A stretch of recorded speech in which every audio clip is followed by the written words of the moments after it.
Bonjour, Fabien Expili, votre professeur de ressources humaines chez DigiSchool. Nous allons aujourd'hui voir le cours et la première partie de l'organisation de départ des congés.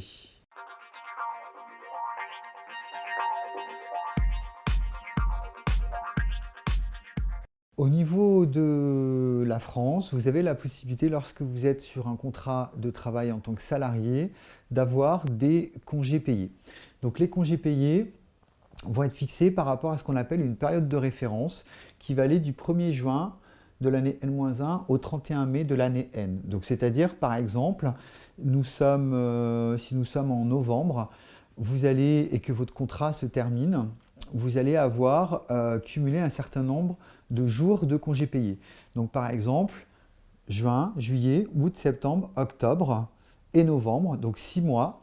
Donc si vous êtes sur 6 mois d'activité, vous allez avoir 6 fois 2,5, donc 15 jours de congés payés.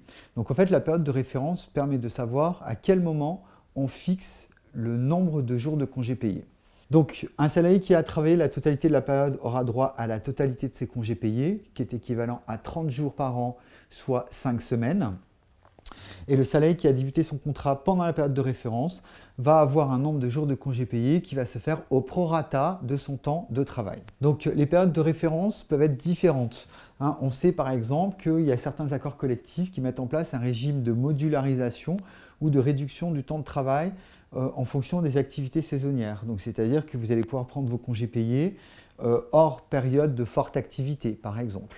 Vous avez également du coup des professions où la période de référence est un petit peu différente. Par exemple, dans le bâtiment, vous allez avoir une période de référence qui va du 1er avril au 31 mars. Vous allez avoir également dans certaines conventions collectives des périodes de référence qui vont du 1er mai au 30 avril. Dans le public, vous avez des périodes de référence également qui partent du 1er janvier au 31 décembre de l'année d'après. Donc en cas de rupture d'un contrat à durée déterminée, vous allez avoir deux possibilités.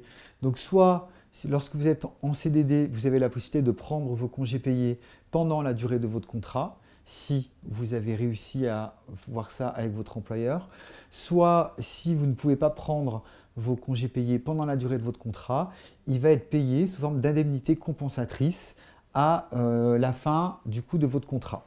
Dans le cas d'un contrat de travail temporaire, vous n'avez pas la possibilité de prendre vos congés payés. Donc là, dans tous les cas, vous allez avoir une indemnité compensatrice à la fin de votre mission d'intérim qui va vous permettre d'avoir environ 10% de salaire en plus que ce que vous auriez eu si jamais vous aviez pu prendre vos congés payés. J'espère que cette vidéo vous aura été utile. N'hésitez pas à aller voir les autres sur le même thème sur notre site internet et à télécharger les fiches de cours correspondantes. À bientôt chez DigiSchool.